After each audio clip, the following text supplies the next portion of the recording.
PJ dari PT Prakasita Sekar Mataram.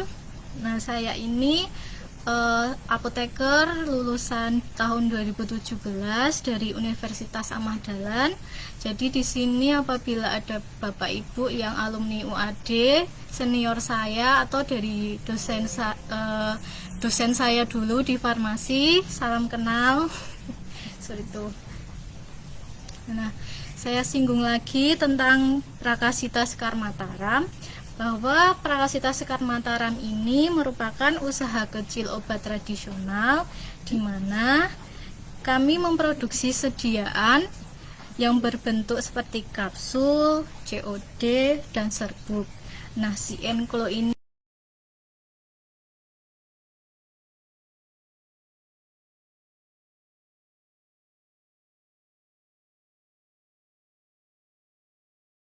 suatu bentuk sediaan obat tradisional yang nantinya bisa berupa minyak atau larutan seperti itu, yang tentunya berasal dari simplicia atau dari sumber tanaman yang digunakan untuk obat dalam.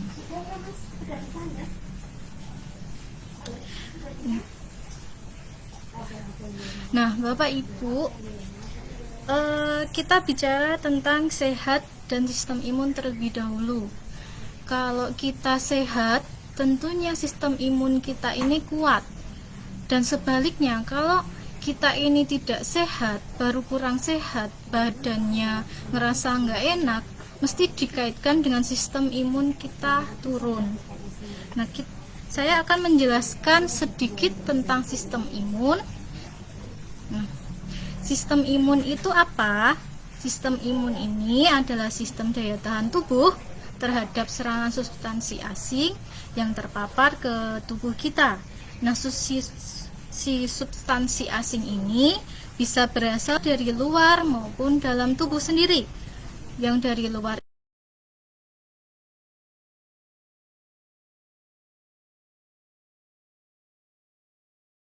debu-debu dari polusi udara. Sedangkan yang dari dalam tubuh kita ini, contohnya seperti sel-sel mati yang ada di dalam tubuh kita. Nah, sel-sel tubuh yang bertugas yang untuk sistem imun ini kita sebut sebagai leukosit atau sel darah putih. Nah, si leukosit atau sel darah putih ini dia kan berada di dalam darah. Jadi sistem imun kita ini berada di seluruh tubuh, karena kan darah itu mengalir ke seluruh tubuh ya, itu Bapak Ibu. Kemudian apabila kita terpapar substansi asing, maka si tubuh ini akan memberikan respon. Responnya dinamakan sebagai respon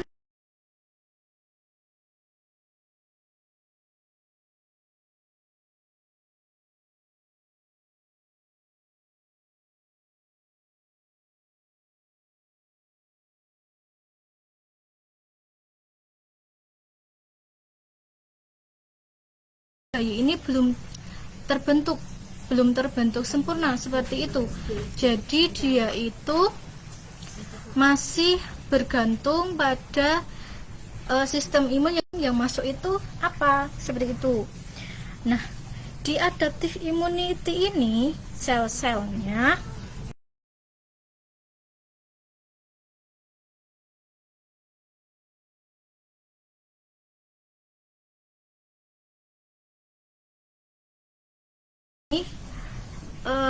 dia bisa mengingat substansi asing yang masuk dengan mengenali substansi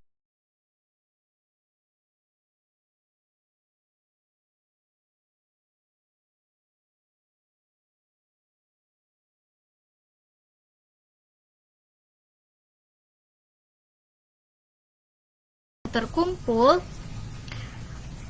maka akan diingat oleh si adaptive immunity ini. Dan apabila kita terpapar si substansi asing ini untuk kedua kalinya, adaptive immunity akan memberikan respon yang lebih cepat daripada pas pertama kali terpapar. Jadi begitu Bapak Ibu. itu sedikit tentang sistem imun. Kemudian saya akan membahas tentang imun kita ini turun. Jadi ada beberapa tandanya, ada beberapa gejalanya juga. Jadi yang pertama adalah mudah stres. Nah, stres ini sangat berpengaruh terhadap kesehatan ya. Semakin lama atau semakin sering kita merasa stres itu pastinya mempengaruhi kekebalan tubuh. Nah, kekebalan tubuh ini kalau kita sering stres, sering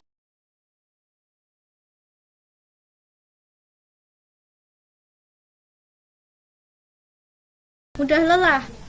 Nah, jika Bapak Ibu sering merasa lelah padahal tidak melakukan pekerjaan yang berat begitu ya, dan sudah istirahat yang,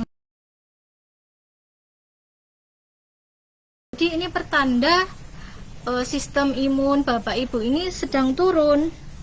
Nah, tubuh yang lemah ini nantinya akan bekerja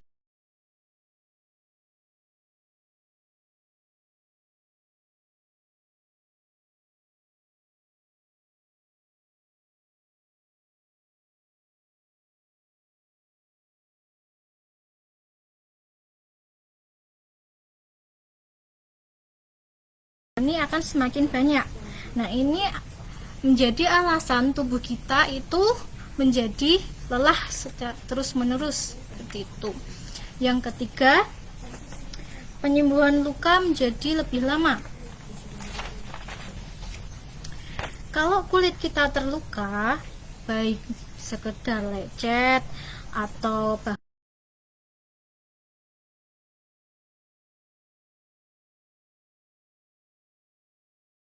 khusus ya untuk melakukan regenerasi sel pada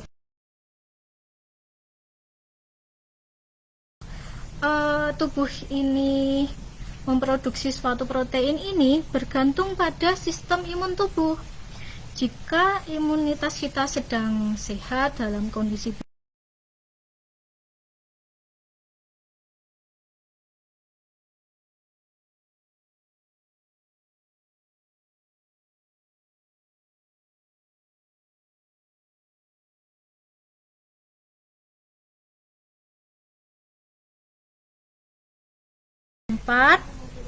mengalami masalah perut. Jadi Bapak Ibu, di dalam perut kita atau di organ-organ pencernaan kita ini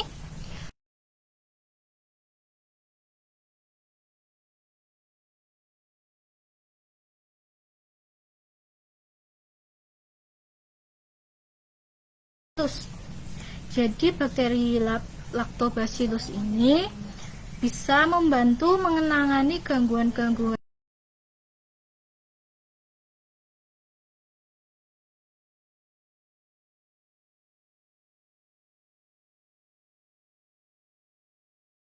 bakteri jahat yang masuk ke dalam tubuh. Jadi pertumbuhan bakteri jahat ini bisa dihambat oleh si Lactobacillus ini.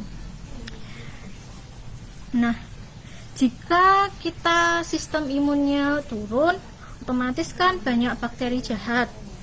Nah, itu otomatis kita akan lebih mudah terkena penyakit seperti diare, sembelit, seperti itu. Yang terakhir, ada tanda mudah jatuh sakit. Sering flu, sering mengalami demam. Itu juga tanda bahwa imun kita ini sedang turun. Umumnya flu itu ya Bapak Ibu, kalau dalam setahun itu saya baca sekitar 2 atau 3 kali aja dalam setahun. Tetapi kalau lebih dari itu, bahkan sering, nah ini daya tahan tubuh kita pasti lagi melemah. Nah, ketika flu, si sistem imun ini juga akan bekerja keras. Tandanya dia bekerja ini, suhu tubuh kita menjadi lebih panas dan terjadi demam. Nah, itu sebenarnya pertanda ya bahwa kalau kita demam, tubuh kita panas, ini sistem imun kita itu sebenarnya sedang bekerja melawan si bakteri atau virus yang menyebabkan atau yang masuk ke dalam tubuh kita. Seperti itu. Nah, bagaimana pemeliharaan kesehatan kita, tubuh kita agar terhindar dari penyakit dan melemahnya si sistem imun? Yang pertama tentunya dengan olahraga teratur. Nah, seringkali kalau periksa ke dokter itu mesti dianjurkan kalau sakit baik sakit yang menular maupun tidak menular, pasti dokter menganjurkan untuk kita olahraga secara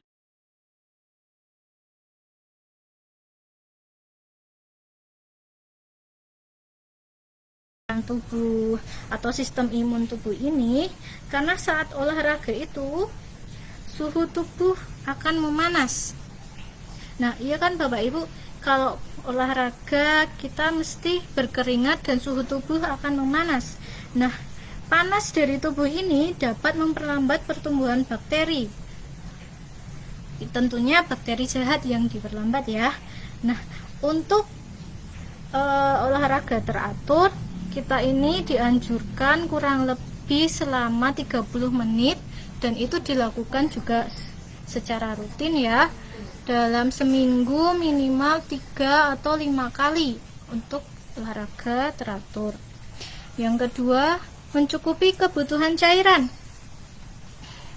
Nah, ada banyak bahaya yang timbul jika kita kekurangan cairan, baik nanti ke organ-organ tubuh atau ke otak. Yang paling fatal ini ke otak ya Bapak Ibu. Jika tubuh kita kekurangan air,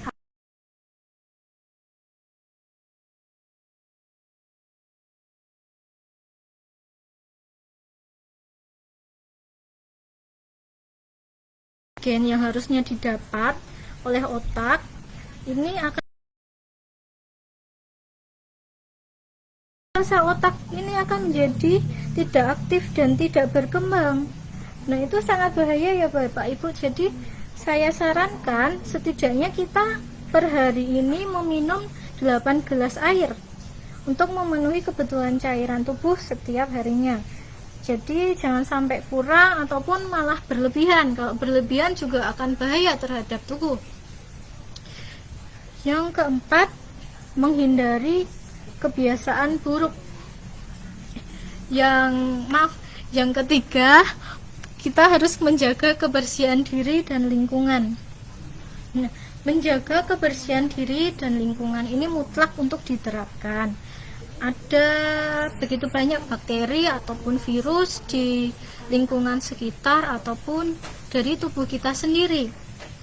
Jadi kalau tubuh kita kotor, lingkungan kita kotor, akan semakin banyak bakteri yang berpotensi sebagai sumber penyakit. Nah, salah satu usaha yang dapat kita lakukan untuk menjaga kebersihan diri itu ya dengan mandi ataupun cuci tangan. Nah, cuci tangan ini tentunya harus dengan sabun dan air yang mengalir. Nah, kapan saja kita harus cuci tangan Bapak Ibu? Kita harus mencuci tangan sebelum dan sesudah makan, setelah buang air kecil atau setelah buang air besar.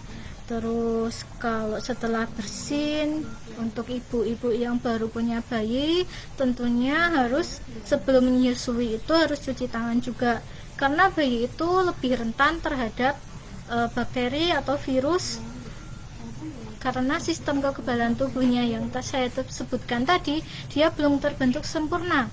Jadi saya sarankan untuk ibu-ibu yang baru menyusui sebaiknya mencuci tangan terlebih dahulu.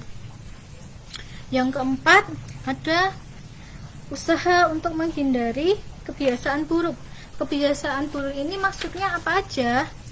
Kayak sering merokok, mengkonsumsi minuman yang beralkohol, dan juga sering mengkonsumsi makanan cepat saji yang di dalamnya tentunya banyak pengawet, dan pewarna.